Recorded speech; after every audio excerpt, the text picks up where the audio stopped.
Hello guys, welcome back to the channel and welcome back to Elite wrestling. तो guys finally इस week का AEW का dynamite show हो चुका है खत्म। और माना कि इस वीक के डायनामाइट शो के ऊपर वो नहीं हुआ जो कि हम प्रेडिक्ट कर रहे थे, पर गाइस इसके बावजूद भी इस वीक का डायनामाइट शो एक बहुत ही बढ़िया डायनामाइट शो था। और गाइस हमें इस डायनामाइट शो के ऊपर कुछ फॉर्मर एडब्ल्यू सुपरस्टार अपना रिटर्न करते हुए दिखाई दिए हैं। हमें केनी ओमेगा और डेनियल ब्रायन की स्टोरी लाइन के अंदर बहुत ही बढ़िया प्रोग्रेशन देखने को मिला है, जिसके साथ ही हमें इस वीक के डायनामाइट शो के ऊपर बहुत ही बढ़िया रेसलिंग के साथ कुछ बहुत ही बढ़िया चीजें होती हुई दिखाई दी है, जिस सबके बारे में आज इस वीडियो के अंदर हम बात करने वाले हैं और जानने वाले हैं कि इस वीक के एडब्ल्यू के डायनामाइट शो के ऊपर क्या हुआ। तो गाइस ये सब बातें जानने के लिए ये वीडियो एकदम आखिर तक देखना और ऐसे ही एडब्ल्यू कंपनी से रिलेटेड हर एक न्यूज, रूमर और अपडेट और एडब्ल्यू कंपनी का हर एक शो का रिव्यू पाने के लिए हमारे चैनल को सब्सक्राइब करना मत भूलना। लेकिन गाइस अब ज्यादा देर ना लगाते हुए चलिए वीडियो शुरू करते हैं और करते हैं इस वीक के एडब्ल्यू डायनामाइट शो का रिव्यू और जानते हैं कि इस वीक के डायनामाइट शो के ऊपर क्या हुआ। तो गाइस इस वीक का एडब्ल्यू डायनामाइट शो ब्रॉडली के होम टाउन यानी कि न्यू जर्सी से हो रहा था, इसलिए आप कह सकते हैं कि इस वीक का डायनामाइट शो एक तरीके से ब्रॉडली के लिए ट्रिब्यूट शो था। और इस शो के ओपनिंग मैच के तौर पर हमें एडम कोल जंगल बॉय को फेस करते हुए दिखाई दी। और अगर यहाँ पर हम बात करें इस मैच की, तो गाइस ये मैच इस वीक के डायनामाइट शो की ओपनिंग के तौर पर एक बहुत ही बढ़िया मैच था। और जैसा कि मैंने आपसे कहा था कि एडम कोल और जंगल बॉय ये दोनों ही सुपरस्टार्स एक जैसे ही सुपरस्टार्स है और इसलिए हमें इन दोनों सुपरस्टार्स के बीच में बहुत ही बढ़िया मैच देखने को मिल सकता है। और यहाँ भी कुछ वैसा ही हुआ है, क्योंकि इस वीक के डायनामाइट शो का ओपनिंग मैच एक बहुत ही बढ़िया मैच था और हमें इस मैच के अंदर एडम कोल और जंगल बॉय इन दोनों की बहुत ही बढ़िया परफॉर्मेंस देखने को मिली है, जहाँ पर हमें कुछ बहुत ही बढ़िया मूव्स और बहुत सारे क्लोज फॉल्स देखने को मिली। पर इस सब के बाद अगर यहाँ पर हम बात करें इस मैच के विनर की, तो फाइनली इस मैच के आखिर में एडम कोल ने जंगल बॉय के ऊपर अपना फिनिशर पैनामा सनराइज लगाया, पर फिर भी यहाँ पर जंगल बॉय ने किक आउट कर दिया, जो देखकर एडम कोल काफी सरप्राइज हो गए थे। और यहाँ पर एडम कोल जंगल बॉय के ऊपर अपना फिनिशर लास्ट शॉट लगाने के लिए गए, लेकिन जंगल बॉय ने इसे रिवर्स कर अपने सबमिशन मूव स्नेट के अंदर कन्वर्ट कर लिया। पर एडम कोल किस तरीके से इससे बच पाए और फाइनली रेफरी की पीठ पीछे एडम कोल ने जंगल बॉय के ऊपर एक लो ब्लो लगाया और यहाँ पर जंगल बॉय के ऊपर अपना फिनिशर लास्ट शॉट लगाकर जंगल बॉय को पिन कर एडम कोल ने मैच जीत लिया है, जो देखा जाए तो कहने के लिए फेयर एंड स्क्वायर मैच हो सकता है। लेकिन गाइस एडम कोल ने इस मैच के अंदर एक लो ब्लो का इस्तेमाल किया है, जो कि एक लीगल चीज नहीं थी। लेकिन इसके बाद यहाँ पर द एलीट आ गई और यहाँ पर बातें करते हुए कार्ल एंडरसन ने पूरी एलीट को दिखाया। लेकिन इसके बाद यहाँ पर बात करते हुए एडम कोल ने कहा कि एडम कोल जंगल बॉय को हराने वाले हैं और एडम कोल ने कर दिखाया है। और यहाँ पर एडम कोल को जंगल बॉय को हराने के लिए एलीट की जरूरत नहीं पड़ी, जिससे कि एडम कोल ने प्रूव कर दिया है कि एडम कोल एक एलीट सुपरस्टार है। पर इसके बाद यहाँ पर बात करते हुए केनी ओमेगा कह रहे थे कि लास्ट वीक के डायनामाइट शो के ऊपर डेनियल ब्रायन के मैच के बाद बहुत सारे लोगों ने केनी ओमेगा से कहा कि लास्ट वीक के डायनामाइट शो का मैच प्रोबेबली डायनामाइट शो की हिस्ट्री का ग्रेटेस्ट मैच था, लेकिन ओमेगा को इससे कोई फर्क नहीं पड़ता। और माना कि लास्ट वीक के डायनामाइट शो के ऊपर इस मैच का कोई रिजल्ट नहीं निकला, लेकिन अब केनी ओमेगा चाहते हैं कि डेनियल ब्रायन को दोबारा से केनी ओमेगा के खिलाफ कोई रिमैच ना मिले, क्योंकि डेनियल ब्रायन का एडब्ल्यू कंपनी के अंदर विन लॉस रिकॉर्ड कुछ खास अच्छा नहीं है। और जब केनी ओमेगा बातें कह रहे थे, तभी हमें यहाँ पर डेनियल ब्रायन आते हुए दिखाई दी और यहाँ पर आकर बातें करते हुए डेनियल ब्रायन ने कहा कि ब्रायन चाहते हैं कि ब्रायन को केनी ओमेगा के खिलाफ एक रिमैच मिले, पर केनी रिमैच के लिए मना कर रहे हैं। और इससे ये प्रूव होता है कि केनी ओमेगा केनी नोबल्स ओमेगा है, जिस पर पूरा का पूरा क्राउड केनी नोबल्स ओमेगा चेयर कर रहा था। पर इसके बाद यहाँ पर बात करते हुए ब्रायन ने कहा कि ब्रायन अब केनी ओमेगा से कोई मैच नहीं मांगने वाले, ब्रायन केनी ओमेगा के खिलाफ एक मैच अर्न करने वाले हैं। इसीलिए अपना विन लॉस रिकॉर्ड सुधारने के लिए इस वीक के रैम्पेज शो के ऊपर डेनियल ब्रायन एलीट के एक मेंबर को एक मैच के लिए चैलेंज करने वाले हैं, जो बात यहाँ पर डेनियल ब्रायन ने कही। पर ब्रायन के ऐसे कहते ही ओमेगा ने कहा कि क्यों ना ब्रायन इस वीक के डायनामाइट शो के ऊपर एलीट से एक मैच रेसल करे। और ओमेगा के ऐसे कहते ही ब्रायन ने अपने दोस्तों को बाहर बुला लिया, जो कोई और नहीं बल्कि फ्रैंकी कजीरन, क्रिश्चियन केज और जोरासी एक्सप्रेस थी। और इन सबके साथ ब्रायन रिंग के अंदर आ गई और ब्रायन के रिंग के अंदर आते ही द एलीट रिंग छोड़कर चली गई, जो इस वीक के डायनामाइट शो को ओपन करने के लिए बहुत ही बढ़िया मैच और बहुत ही बढ़िया सेगमेंट था। लेकिन इसके बाद हमें लूचा ब्रोस बैकस्टेज में अपना इंटरव्यू देते हुए दिखाई दी, लेकिन तभी यहाँ पर अंद्रादे एल इडोलो आ गई। और यहाँ पर लूचा ब्रोस से बात करते हुए अंद्रादे एल इडोलो ने कहा कि एडब्ल्यू के वर्ल्ड टैग टीम चैंपियंस बनने के लिए लूचा ब्रोस को कांग्रेचुलेशंस। लेकिन अब अंद्रादे जानना चाहते हैं कि अंद्रादे के खिलाफ मैच हारने के बाद से पाक कहाँ है, क्योंकि अंद्रादे पाक को एक रीमैच देना चाहते हैं, लेकिन पाक हाल फिलहाल में सामने नहीं आ रहे। जिस पर लूचा ब्रोस ने कहा कि लूचा ब्रोस को पता नहीं कि पाक कहाँ है। लेकिन यहाँ पर अंद्रादे ने लूचा ब्रोस से कहा कि अगर पाक सामने नहीं आते तो अंद्रादे के पास लूचा ब्रोस के एडब्ल्यू के वर्ल्ड टैग टीम चैंपियनशिप्स के लिए चैलेंजेस थे, और अगर पाक सामने नहीं आते तो लूचा ब्रोस को अपनी एडब्ल्यू वर्ल्ड टैग टीम चैंपियनशिप्स अंद्रादे ने दिए हुए चैलेंजेस के अगेंस्ट डिफेंड करनी पड़ेगी, जो बात यहाँ पर अंद्रादे ने कही। और लूचा ब्रोस ने भी इस पर कहा कि लूचा ब्रोस ऐसा करने के लिए तैयार है, यानी कि अब लूचा ब्रोस अंद्रादे ने दिए हुए टैग टीम के अगेंस्ट अपने AEW world tag team championship defend करने के लिए रेडी है। तो देखना पड़ेगा कि लूचा ब्रोस का टैग टीम मैच किसके अगेंस्ट होता है। लेकिन इसके बाद हमें इस वीक के डायनामाइट शो के ऊपर कोडी रोड्स और ली जॉनसन और मैट सैडल और डांटे मार्टिन के बीच में एक नॉर्मल टैग टीम मैच देखने को मिला। और अगर यहाँ पर हम बात करें इस मैच की, तो गाइस आर्न एंडरसन चाहते थे कि ली जॉनसन मैच स्टार्ट करे, लेकिन सरप्राइजिंगली कोडी रोड्स ने मैच स्टार्ट किया। और मेरी यहाँ पर इस मैच से कुछ बहुत ज्यादा एक्सपेक्टेशन नहीं थी, लेकिन गाइस फिर भी ये मैच एक बहुत ही बढ़िया मैच रहा। और एज यूजुअल हमें इस मैच के अंदर मैट सैडल और डांटे मार्टिन की तरफ से बहुत सारे हाई फ्लाइंग मूव्स देखने को मिले, पर सरप्राइजिंगली हमें इस मैच के अंदर कोडी रोड्स के लिए भी थोड़ी फार बू देखने को मिली। और इस सब के बाद अगर यहाँ पर हम बात करें इस मैच के विनर की, तो गाइस फाइनली इस मैच के आखिर में आर्न एंडरसन के कहने के ऊपर ली जॉनसन ने इस मैच के अंदर टैग ले लिया। और यहाँ पर ली जॉनसन ने डांटे मार्टिन के ऊपर अपना फिनिशर लगाकर डांटे मार्टिन को पिन कर अपना ये मैच जीत लिया है, जो देखा जाए तो काफी वियर्ड चीज थी, क्योंकि यहाँ पर इस मैच के अंदर कोडी रोड्स थे, लेकिन फिर भी यहाँ पर ली जॉनसन ने अपनी टीम के लिए मैच जीता। पर गाइस ये मैच खत्म होने के बाद यहाँ पर टोनी शिवानी आ गए और यहाँ पर आकर टोनी शिवानी कोडी रोड्स से बात कर रहे थे। और फिर एक बार यहाँ पर बातें करते हुए कोडी रोड्स ने मैलेका ब्लैक को कॉल आउट किया, जो देखकर आर्न एंडरसन काफी ज्यादा गुस्सा हो गए। और यहाँ पर कोडी रोड्स से बात करते हुए आर्न एंडरसन ने कहा कि जब से मैलेका ब्लैक एडब्ल्यू कंपनी के अंदर आए हैं, तब से मैलेका ब्लैक ने नाइटमेयर फैमिली को तबाह कर रख दिया है। और आर्न एंडरसन हमेशा से ही कोडी रोड्स के साथ थे, मैलेका ब्लैक के पहले मैच में भी और मैलेका ब्लैक के दूसरे मैच में भी। पर फिर भी कोडी रोड्स आर एंडरसन की बातें नहीं मान रहे और आज भी एंडरसन ने कहा था कि ली जॉनसन ने मैच स्टार्ट करे, लेकिन कोडी रोड्स ने मैच स्टार्ट किया, जिससे ये प्रूव होता है कि कोडी आर एंडरसन की बातें नहीं मान रहे और प्रॉब्ली इस वजह से है क्योंकि कोडी रोड्स काफी सॉफ्ट है पर ली जॉनसन आर एंडरसन की हर एक बात मान रहे हैं और इसीलिए इस वीक के डायमंड शो पर ली जॉनसन ने अपनी टीम के लिए मैच जीता है और अब इसीलिए आर एंडरसन कोडी रोड्स के साथ नहीं बल्कि ली जॉनसन के साथ रहना चाहते हैं क्योंकि ली जॉनसन आर एंडरसन की बातें मानते हैं। जो बातें कहकर आर एंडरसन और ली जॉनसन यहाँ चले गए, जो देखा जाए तो काफी सरप्राइजिंग चीज थी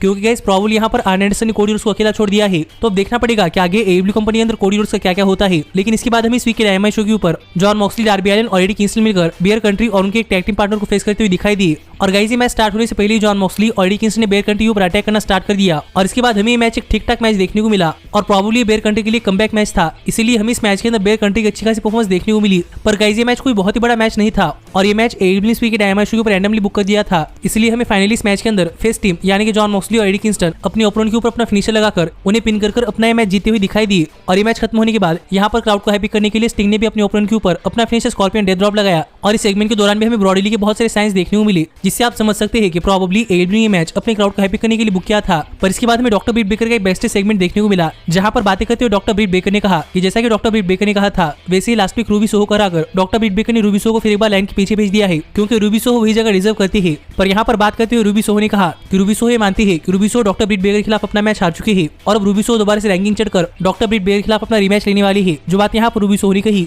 लेकिन इसके बाद हमें इस वीक के डायमंड शो के ऊपर हार्डी फैमिली ऑफिस यानी कि मैट हार्डी बात करते हुए दिखाई दिए और यहाँ पर बात करते हुए मैट हार्डी ने कहा कि 1.5 साल पहले न्यूजर्सी के अंदर मैट हार्डी अपना डेब्यू करने वाले थे, लेकिन कोविड-19 की वजह से वो नहीं हो पाया और ये अच्छी बात है क्योंकि न्यूजर्सी के अंदर काफी अच्छे लोग नहीं है। जो बातें यहाँ पर मैट हार्डी कर रहे थे, लेकिन तभी यहाँ पर ऑरेंज कैसिडी आ गए और यहाँ पर ऑरेंज कैसिडी के साथ पूरी डार्क ऑर्डर थी और यहीं पर हमें हार्डी फैमिली ऑफिस और ऑरेंज कैसिडी और डार्क ऑर्डर के बीच में एक 16 मैन टैग टीम मैच देखने को मिला। जो मैच स्टार्ट होने से पहले फिर एक बार यहाँ पर डार्क ऑर्डर के बीच में काफी सारे डिफरेंसेस थे और इसी का फायदा उठाकर हार्डी फैमिली ऑफिस ने इस मैच के अंदर डोमिनेट करना स्टार्ट कर दिया। लेकिन जब ऑरेंज कैसिडी को इस मैच के अंदर टैग मिला तब ऑरेंज कैसिडी ने किस तरीके से डार्क ऑर्डर को थोड़ी देर के लिए रियूनाइट किया और यहाँ पर इस मैच के अंदर डार्क ऑर्डर एक साथ मिलकर काम कर रहे थे और इसी बीच हमें इस मैच में दोनों ही टीम्स के बीच में एक बहुत ही बड़ा ब्रॉल देखने को मिला, जिस ब्रॉल के दौरान एक्सीडेंटली डार्क ऑर्डर के मेंबर्स ने एक दूसरे के ऊपर अटैक कर दिया और ये देखकर इविल उनो मैच छोड़कर जा रहे थे। लेकिन तभी यहाँ पर टैकोंटी और एनजे के साथ नेगेटिव वन और अमेंडा हूबर आ गई, जो कोई और नहीं बल्कि ब्रॉडी ली की वाइफ है और यहाँ पर आकर अमेंडा ने इविल उनो को समझाया कि इविल उनो को ब्रॉडी ली के लिए मैच रिसल करना है और अमेंडा के समझाने के बाद इविल उनो इस मैच के अंदर वापस आए और इसके बाद पूरे डार्क ऑर्डर ने हार्डी फैमिली ऑफिस के ऊपर अटैक किया और फाइनली हमारे इंडियन सुपरस्टार यानी कि जोरा के ऊपर अपना फिनिशर लगाकर यहाँ पर जोरा को पिन करके डार्क ऑर्डर ने मैच जीत लिया है। जो देखा जाए तो एक बहुत ही बढ़िया मैच था और ब्रॉडी ली के ट्रिब्यूट के तौर पर यह मैच भी एक बहुत ही बढ़िया मैच था। पर गाइस ये मैच खत्म होने के बाद अमेंडा हूबर रिंग के अंदर आई और अमेंडा को रिंग के अंदर आता हुआ देख डार्क ऑर्डर फिर एक बार यहाँ पर यूनाइट हो चुकी है, यानी कि प्रॉब्लम यहाँ पर डार्क ऑर्डर के बीच के सभी क्रैक्स फिल अप हो चुके हैं। तो देखना पड़ेगा कि फिर एक बार डार्क ऑर्डर एक साथ मिलकर कैसे काम करती है। लेकिन इसके बाद हमें डायनामाइट शो के ऊपर रिटर्निंग एडब्ल्यू सुपरस्टार लियो रश का एक बैकस्टेज सेगमेंट देखने को मिला, जहां पर बात करते हुए लियो रश ने कहा कि माना कि लियो रश डबल और नथिंग पे-पर-व्यू में एडब्ल्यू कंपनी के अंदर आए थे और तब से लेकर अब तक लियो रश एडब्ल्यू डायनामाइट शो के ऊपर नहीं आए और इसीलिए क्योंकि लियो रश अपने फैमिली बिजनेस के अंदर फंसे हुए थे। लेकिन अब फाइनली लियो रश एडब्ल्यू डायनामाइट शो पर आने वाले हैं, जो बात यहाँ पर लियो रश ने कही। तो अब देखना पड़ेगा कि लियो रश का एडब्ल्यू कंपनी अंदर कमबैक कैसा होता है और हमें लियो रश का एडब्ल्यू कंपनी अंदर रन कैसा देखने को मिलता है। लेकिन इसके बाद हमें इस वीक के डायनामाइट शो के ऊपर एफटीआर के लिए एक बैकस्टेज सेगमेंट देखने को मिला, जहां पर बात करते हुए एफटीआर ने कहा कि एफटीआर फिर एक बार एडब्ल्यू के टैग टीम डिवीजन को शेकअप करने वाली है और फिर एक बार यहाँ पर एफटीआर एडब्ल्यू कंपनी हर एक टैग टीम को डिफीट करने वाली है और एडब्ल्यू के वर्ल्ड टैग टीम चैंपियनशिप्स के लिए नंबर 1 कंटेंडर बनकर एफटीआर यहाँ पर अपने AEW world tag team championships लेने वाली है, जो बात यहाँ पर एफटीआर ने कही। पर इसके बाद हमें डायनामाइट शो पर डैन लैम्बर्ट का एक सेगमेंट देखने को मिला, जहां पर हर एक बार की तरह यहाँ पर डैन लैम्बर्ट ने एडब्ल्यू कंपनी को क्रिटिसाइज किया और यहाँ पर बातें करते हुए डैन लैम्बर्ट ने कहा कि लास्ट वीक के डायनामाइट शो पर क्रिस जेरिको पर अटैक कर मैन ऑफ द ईयर ने क्लियर कर दिया है कि क्रिस जेरिको एडब्ल्यू कंपनी अंदर बिलोंग नहीं करते